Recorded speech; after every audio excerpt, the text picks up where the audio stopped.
Hey y'all, so we're gonna go through a couple of these homework problems that you all answered from that poll that I gave you. And so I've chosen out 5 of the problems that were the ones most common that people had said they still wanted some clarification even after looking at the answer key. So we're going to start off, remember this was page 327, we're going to start off with number 5. Now I already uploaded an answer key, but I'm just going to walk through and do the steps right now with you on here. So looking at number 5, it gives us this inscribed angle right here that's 20 degrees. And if that inscribed angle is 20, then that means that this arc right here is twice that. So it's 40 degrees. And then I also know that this is a half circle because that is the diameter. So to find D, I just do 180 minus 40, and that gives me 140 degrees for D. That's the first part. And then if I want to find out, now I need to know what E is. Well, if I can find out what this arc right here is, and again, this is a semicircle, and so if I do 180 minus 96, I get 84 degrees. That's the measure of that arc, but that inscribed angle, that inscribed angle is going to be half of that. And so E is equal to 1/2 times 84, or also 42 degrees. The next problem that we're going to look at is number 13. And so for number 13, in our circle, we have 2 triangles. This one right here has 120 degrees for that central angle, and here we have 98 degrees for this central angle. And so because I know those things, then that means that this arc right here is 120. Remember, we learned that the arc is the same measure as the central angle, and so minor arc CD is 98 degrees. And so I also know that AB is parallel with CD. Now, the other thing that I know is that the radii are congruent. And so if from here to here, that's going to be the same from the center to B, from the center to C, and from the center to D, because all the radii are congruent. I had that marked or written in my answer key. So because of that, therefore, these are 2 isosceles triangles. So if they are 2 isosceles triangles, then Q down here, to find Q, that means this over here would also have to be Q. So 2 times Q plus 98 equals the sum of the angles for the triangle, 180. Subtract 98 from each side.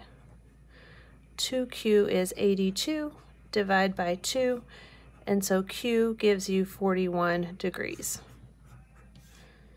Now we need something else. Oh, we need P over here. So to find out what P is, we have this part right here that is P, and then let's look at what we know already from around my circle. So I know all the way around my circle is 360 degrees.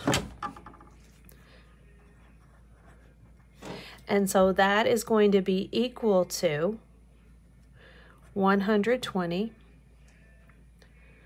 plus 98. And now I know that's P right there. And then this over here is also P. This side right here is also going to be P, so plus another P. So 360 is equal to 218 plus 2P. Subtract 218 from each side, and you get 142 is equal to 2P. Divide by 2. And P is equal to 71 degrees. So that's numbers 5 and number 13. Let's go and look at number 14. This one has the star drawn or inscribed inside of the circle. And so what we're looking at, I'm going to use a lot of colors here. So if I look at this angle here, inscribed, that means that this arc is 1/2 of A. If I look at the inscribed angle B, this arc is 1/2 of the measure of B. If I look at inscribed angle C, this arc is 1/2 the measure of C. If I look at D, this arc is 1/2 the measure of D. And then the same thing for our last one for E. This arc is 1/2 the measure of E. Now I also know that with each one of those, so if I were to write these out, I would have A is equal to 1/2 the arc, B is equal to 1/2 the arc, and so on, all the way down, right? And so all of these arcs all together, their sum is 360 degrees. So if I'm looking at all of these and they're half of those arcs, then if I do 1/2 of 360 degrees, I get 180, and that would be the sum of A plus B plus C plus D plus E would give you 180 degrees. Number 16, in this question, it gave you a circle, and for the problem, it said what is wrong with this picture. So looking at number 16, we need to figure out what's wrong with the picture. So we've got a couple of inscribed angles here. So let's look at this one first. So with this inscribed angle, if this is 37 degrees, it's half of that arc. It means that that arc would be 37 times 2, which would be 74 degrees.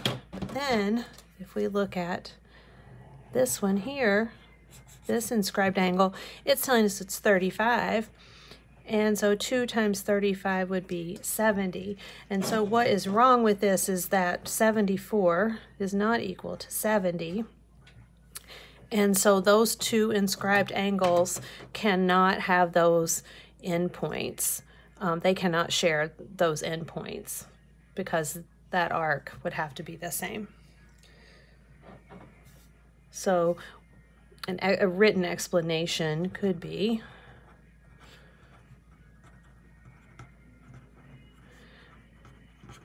the two inscribed angles don't have the same measure. So their endpoints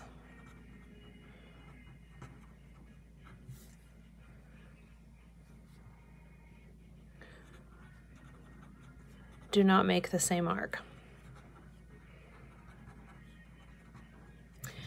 And the last one to look at is number 17. Number 17 had a figure drawn within a circle.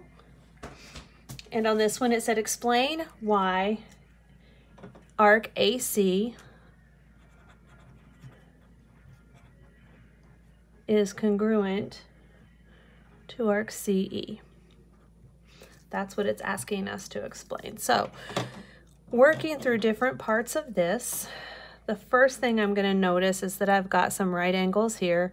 So I'm going to have, if this is a right angle, this is also a right angle, this is a right angle, this is also a right angle here.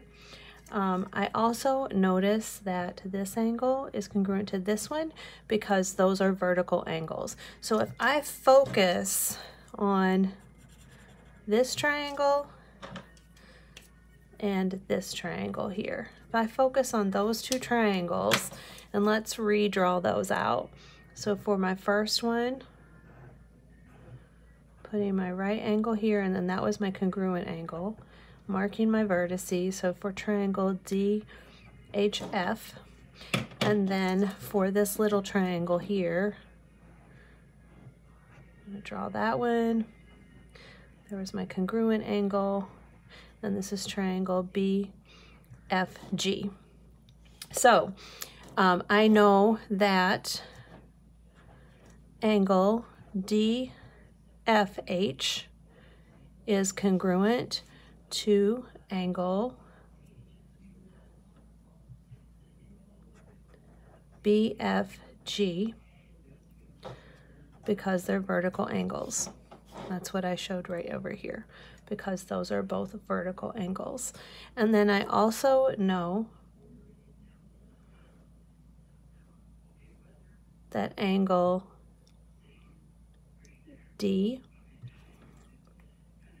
angle G is congruent to angle H because those are right angles.